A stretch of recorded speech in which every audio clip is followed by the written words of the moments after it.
On reprend le filet néanmoins. Alors cette volée, elle monte beaucoup, mais elle est bien profonde. Vous voyez que ici, voilà, pareil, je vais mettre un arrêt sur image.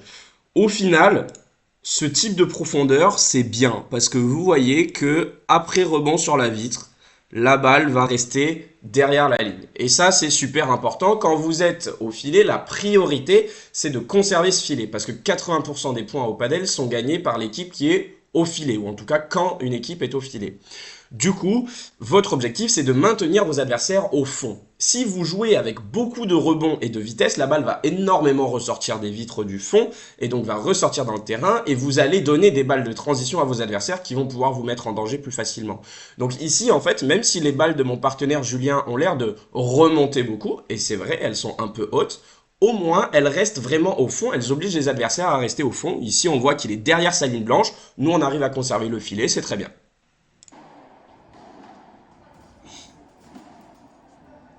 Alors, ok. Risqué parce que, on va voir ici, je vais avoir une Vibora à jouer. Voilà, là. Donc j'ai une Vibora à jouer. Par contre, le point d'alerte, c'est que je laisse ici tout cet espace-là. Le gros point de vigilance, c'est que si je joue parallèle, il faut impérativement que j'aille chercher une latérale, ici, parce que sinon, si je donne l'opportunité à mon adversaire de jouer en direct, il va pouvoir venir me contrer dans cet espace ici beaucoup plus facilement.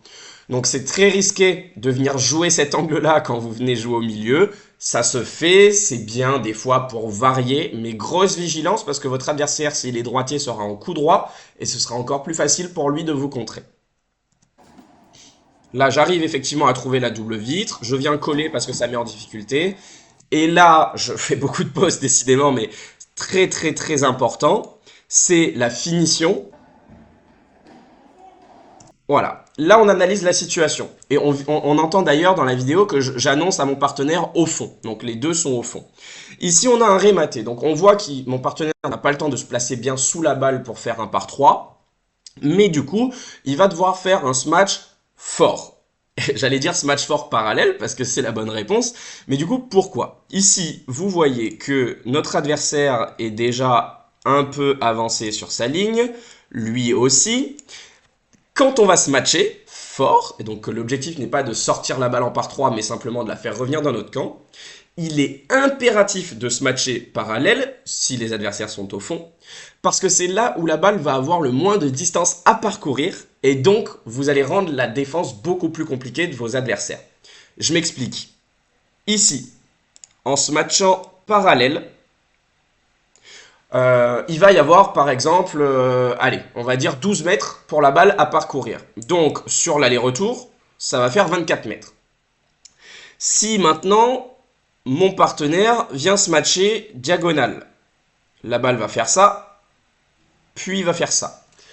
Compte tenu de l'angle et de la perte de vitesse de la balle, vous allez donner en se matchant diagonale 20 à 30% de temps en plus à vos adversaires pour contrer cette balle. Il est donc primordial, si les deux adversaires sont au fond à nouveau, de venir se matcher fort parallèle pour justement enlever le plus de temps possible à vos adversaires et conserver la vitesse maximale de la balle.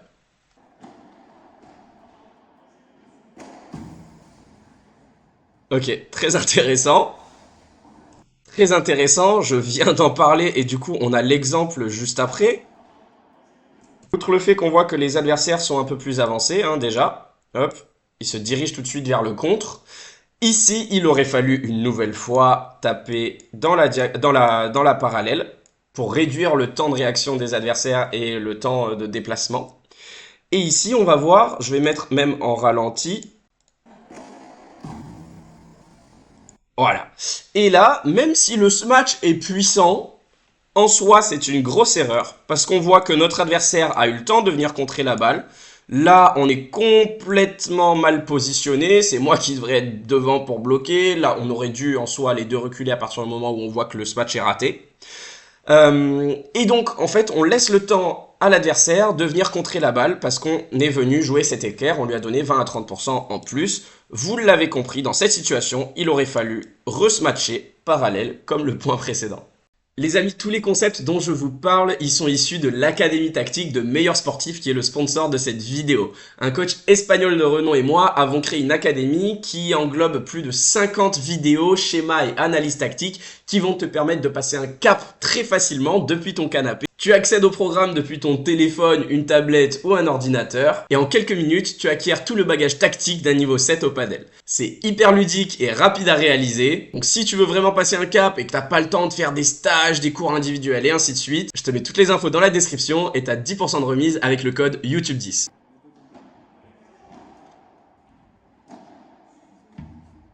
Ok. Donc là, c'est une Vibora milieu. Quand vous jouez milieu, hyper important de comprendre que vous avez moins de distance, hein, tout simplement, entre, je vais vous montrer, si vous jouez ici une Vibora dans votre diagonale, vous allez avoir peut-être 16 ou 17 mètres, d'accord? Alors que si vous jouez milieu, vous allez en avoir, on va dire, 14. Euh, à nouveau, du coup, il va falloir adapter la vitesse et la profondeur de vos balles, parce que si vous jouez milieu profond, ça va faire comme ici, où on va avoir une balle ici qui sort bien haut après la ligne blanche et qui nous met dans une position vraiment défavorable. On ne sait pas ce que l'adversaire va en faire, mais contre un bon adversaire, ou en tout cas un adversaire lucide, ici, vous allez vous faire punir à tous les coups, soit par un lob tendu, soit par une barada ici au milieu, enfin, ou une chiquita, ou une croquette ici, ou une croquette ici. Enfin, c'est vraiment un enfer, cette balle qui ressort à ce point. Donc, quand vous jouez milieu, on va plutôt, au contraire, essayer de privilégier une zone de premier rebond ici, bien avant la ligne, pour que la balle aille ensuite s'affaisser et mourir juste après la vitre. Ou en tout cas qu'il y ait un rebond, on va dire, ne pas dépasser cette zone-là. Tac. Voilà.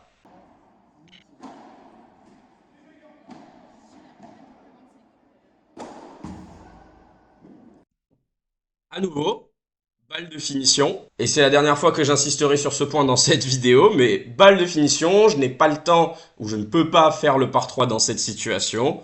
La solution la plus efficace, c'est d'aller se matcher parallèle pour enlever le plus de temps à mes adversaires. Si je fais le même smash, vous le voyez, hein, ils sont proches de l'avoir. Si je fais le même smash ici, je peux vous assurer que mon adversaire, du coup, arrive à la contrer puisqu'il aura eu le temps de se placer sous la balle.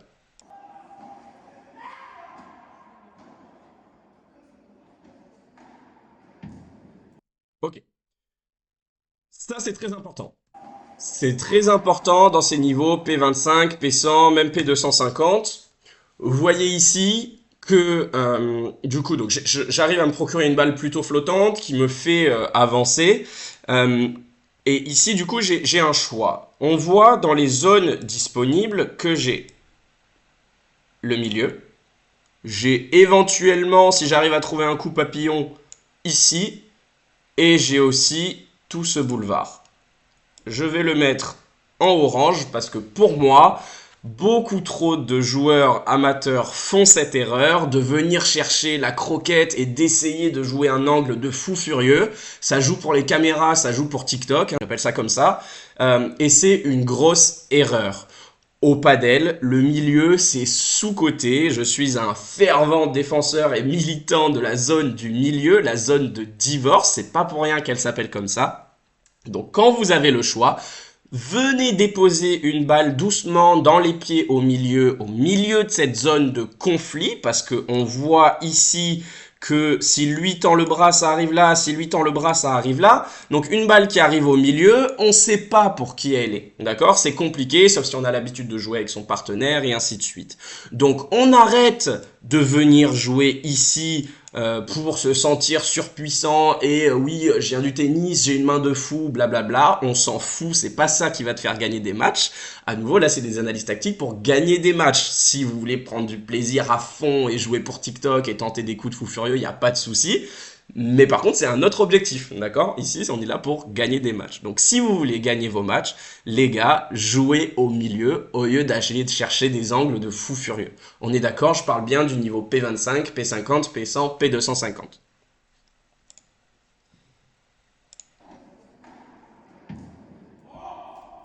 Ok, et on arrive à se procurer le break. Beau lob bien profond. Cette Vibora ressort un peu, mais c'est ok. On arrive à... Ok, on conserve le filet, je me recule. Vous voyez que ce type de balle, ça ressort quand même beaucoup après la ligne. Et là, alors, bon... Ce qu'on peut dire hein, dans ce point, c'est qu'il y a eu 3 banderas, les droits sont ressortis assez hautes et après la ligne blanche, donc c'est des erreurs comparées au rythme dont je vous parlais précédemment. Et ensuite, une contre-attaque. Et là, je pense, voilà, c'est juste une erreur, on va dire, technique d'un lob un peu court. On ne sait pas d'ailleurs si c'était un lob ou une demi-volée sur le joueur de sa diagonale. Ça procure la balle au-dessus de la tête, il vise mes pieds, très bien joué. Dans cette situation, voilà, l'apport technique ou tactique en tout cas que je peux vous donner, c'est que dans cette situation et en situation de volley-volley de manière générale, vous devez jouer les pieds de vos adversaires. La logique derrière ça, c'est que ça va vous donner une balle qui remonte à chaque fois. En faisant jouer vos adversaires sous le niveau du filet, la balle va avoir une trajectoire ascendante. Et donc, vous allez d'ailleurs prendre l'ascendance sur le point. Vous allez pouvoir effectuer des mouvements de haut en bas, alors que vous, à chaque fois, vous allez devoir remonter la balle un peu in extremis. Donc, en duel de volley-volley, au lieu de chercher des angles, cherchez les pieds de vos adversaires. C'est ce que fait mon adversaire ici dans ma diagonale, et c'est extrêmement bien joué. Très bon retour. Ici, vous voyez... C'est exactement ce dont on parle. Je volley une balle sous le niveau du filet. Hop, une chiquita sur retour de service qui est extrêmement bien jouée. Mon objectif, ça va être de trouver très peu de hauteur et peu de rebond sur cette balle. Parce que il m'a mis en difficulté, il faut que je me mette le moins dans la difficulté possible. Donc pour ça, voilà, je fais une balle qui est vraiment très basse, qui manque un peu de profondeur, mais qui force quand même mon adversaire à jouer en direct. Pourquoi pas? Nous, on a pu se placer, donc ça nous met pas trop en danger. Hein. Je ferme ma grille et mon partenaire ferme au milieu. Mais c'est super important du coup de jouer avec les hauteurs, les profondeurs et les zones de la balle. Pensez toujours à ne pas vous mettre en difficulté. Voilà, ça à l'inverse, c'est une très bonne Vibora.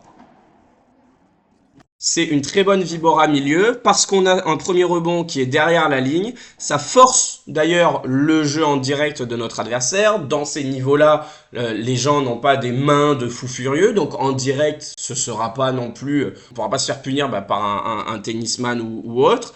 Donc ça, c'est une très bonne profondeur. Parce que s'il la laisse passer, il a le doute. La balle peut mourir juste après la vitre et tomber très très fort. Et donc rendre la défense encore plus compliquée.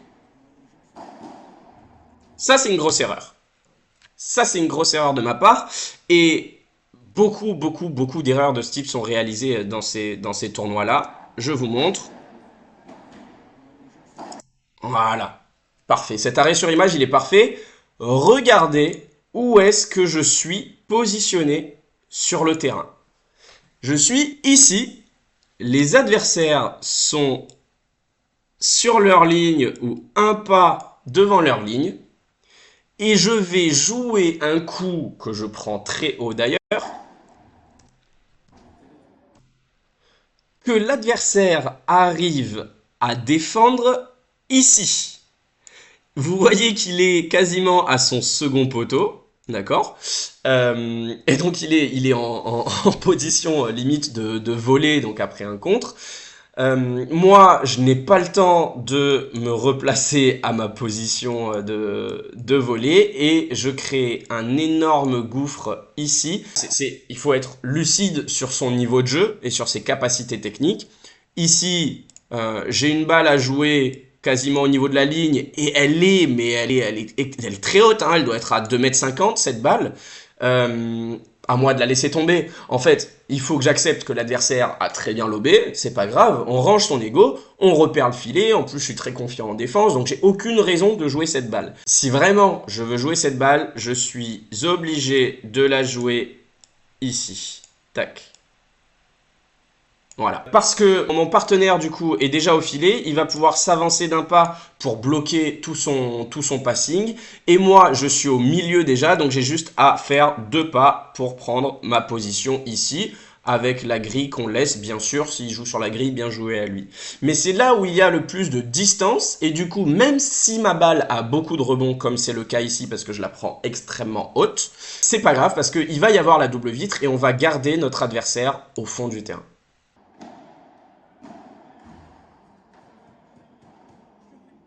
Ce lob est bon.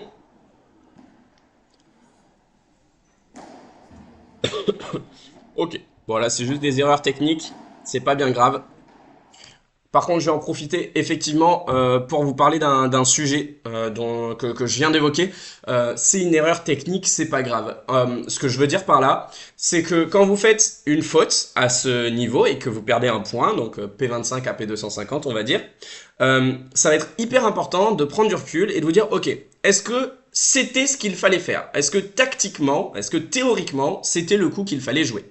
Si la réponse est oui, mais que vous avez fait une faute technique, alors c'est pas grave, gardez la même intensité, gardez la même stratégie et passez au prochain point. D'accord? La grosse erreur à ce niveau, c'est si ce n'était pas le coup tactique à jouer. Si vous tentez le par 3 alors qu'il y en a un qui est déjà sorti et nanana, et il fait froid et c'est en hiver, c'est pas du tout les bonnes conditions et ainsi de suite, c'est une erreur tactique. Mais la base de tout, c'est votre décision, c'est la stratégie, c'est les choix tactiques que vous faites. Ensuite, l'erreur technique, c'est pour ça que vous êtes à ce niveau, c'est pour ça que vous n'êtes pas encore professionnel ou que sais-je. Et donc, ça, c'est pardonnable et ça se travaille avec du panier. La tactique, elle s'apprend en regardant ce type de vidéo, elle s'apprend grâce à l'académie de meilleurs sportifs, mais c'est vraiment la base de la pyramide.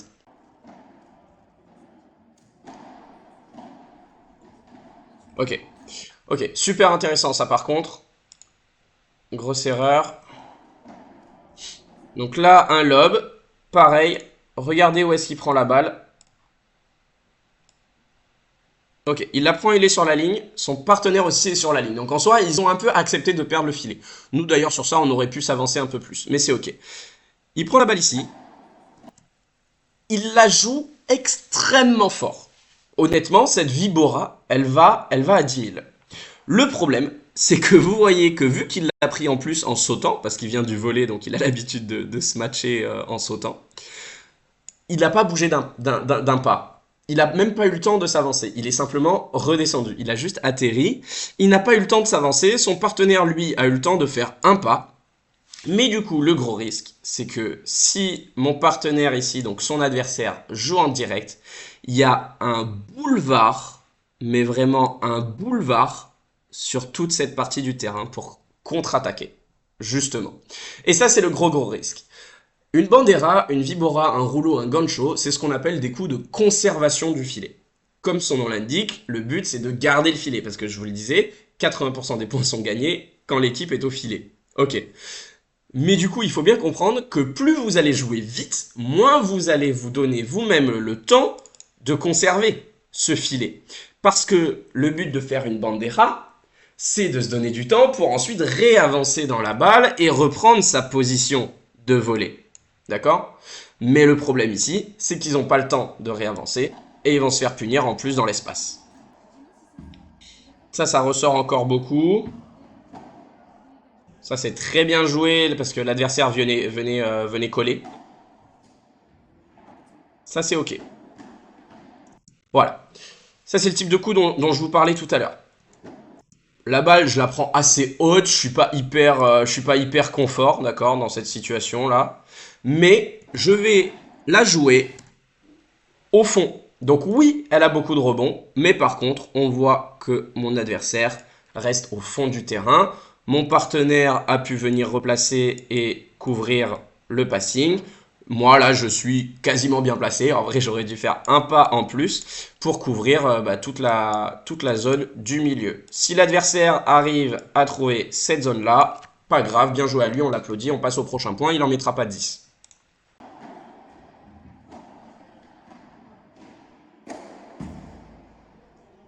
À nouveau, le smash parallèle. Non, j'ai dit que j'arrêtais d'en parler. Mais bon, le smash parallèle, hein, c'est dans le chapitre finition de l'Académie de meilleurs sportifs. On parle entre autres de ça, mais pas que. Ok, très bon bloc de Barada ici.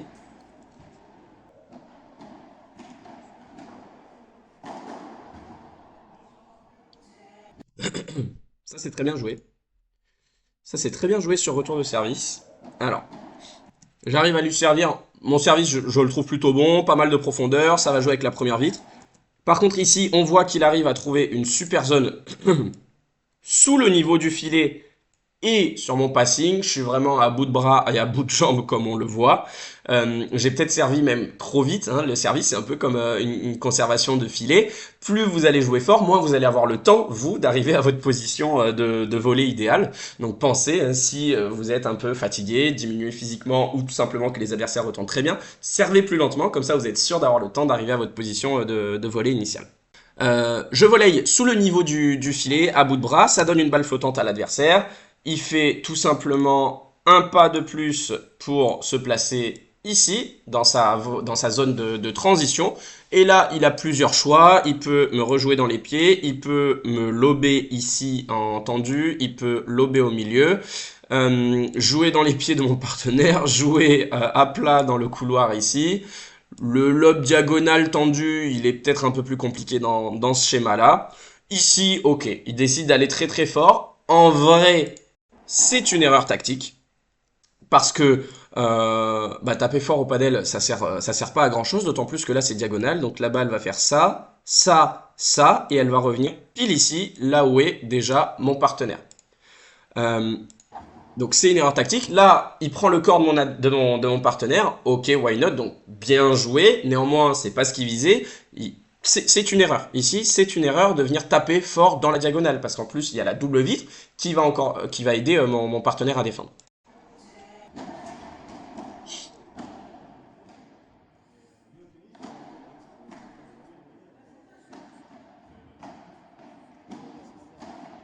Très bien joué. Et là, c'est un point gag qu'on va un peu gagner. Alors, qu'est-ce qui est très bien joué? Ici, vous voyez, mon partenaire a joué un coup, une volée très loin. On voit qu'il est sur la ligne. Pareil, il n'a pas pu la taper en plus en avançant. Le coup manque de profondeur ici. Donc, l'adversaire va pouvoir contrer beaucoup plus facilement. Et c'est ce qui se passe. Hop. Et on vient lui jouer dans les pieds. Mon partenaire ici est très très mal placé. Et la balle de son adversaire est parfaitement bien placée dans ses pieds. Ça procure une balle flottante. Ici, venir jouer dans mes pieds du volleyeur, why not? Il estimait qu'il aurait pu faire mal. C'est le cas. Et là, c'est juste dommage parce qu'ils ne se comprennent pas sur la défense. C'est ça que je veux dire par très bien joué dans ce point.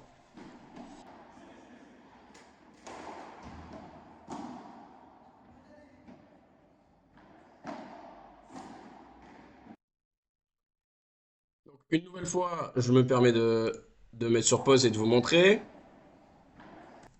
Regardons où est-ce qu'il tape la balle. Cet adversaire tape la balle ici, il est en train de reculer, donc là il a déjà fait un saut en arrière, et il tape en plus une balle qui est très très haute. Ok. Il tape sa balle, et avec le recul, regardez jusqu'où il se place. Il est ici. Il est en position de défense, il est à sa maison. Si mon partenaire est vigilant, ça nous donne un boulevard ici pour rejouer et prendre le filet. Ce qui va être très important dans cette situation, c'est bien sûr de jouer sur celui qui est au fond, parce qu'à nouveau, quand on est en défense, le but, c'est par contre de reprendre le filet. Et ça va être de jouer lentement. À nouveau, c'est comme le service, c'est comme un geste de conservation du filet. Plus vous allez jouer lentement, plus vous allez avoir le temps de reprendre votre position au filet. Ici, c'est un coup droit très lent, parfait. Par contre, il est assez peu profond. On aurait aimé venir jouer dans cette zone. D'accord? Plutôt qu'un premier rebond ici, on va plutôt jouer sur cette deuxième zone pour garder l'adversaire au fond et nous se donner un peu plus de temps. Mais néanmoins, on voit sur cet arrêt sur image, mon partenaire est à peu près bien placé au milieu. Moi, je suis un peu en retard, j'aurais dû venir me placer ici.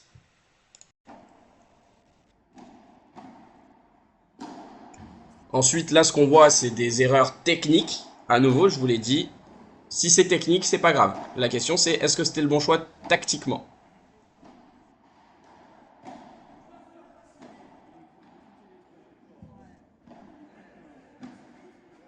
Très bien joué dans les pieds. Parfait. Parfait. Donc là, pareil, hein. Il vient jouer dans les pieds de l'adversaire qui a fait sa barada et donc il y a un boulevard ici.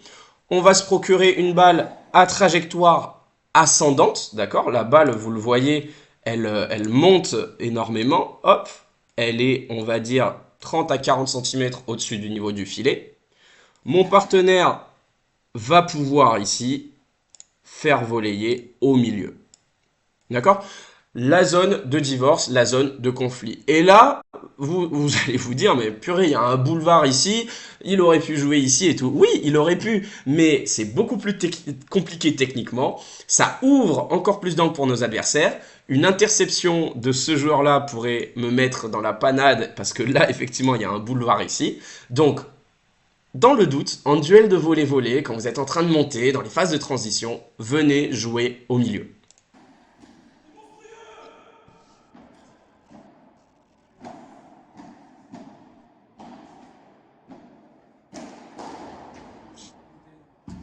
Là, je me rate complètement, hein, c'est pour ça que je m'excuse.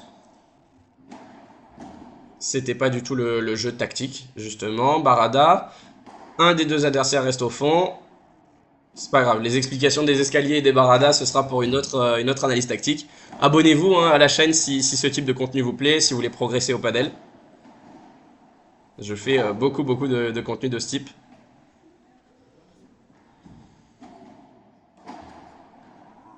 Ok. Des approximations techniques, c'est pas très grave. La petite variation, je vous en parlais. Hein. Cette variation, elle est bien si vous allez chercher les vitres latérales. Si vous empêchez le jeu en direct de votre adversaire. Ça, c'est très bien. Ils sont venus bloquer au filet après un bon lob. C'est ce qu'il fallait faire. Et ça, c'est faute.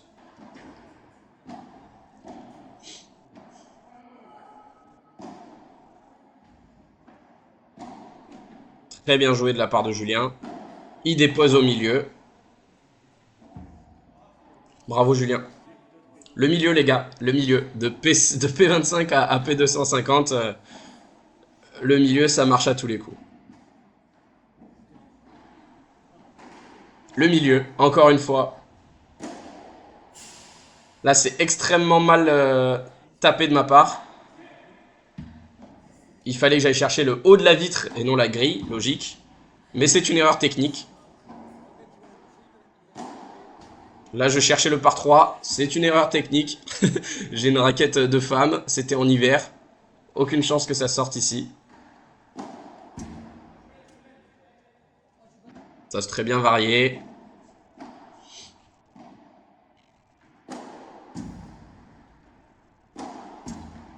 Bien joué à lui.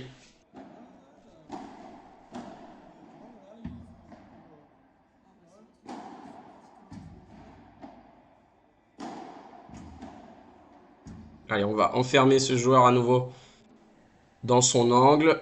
Le lob sur Barada, il est pas mal. On en parle dans l'académie tactique.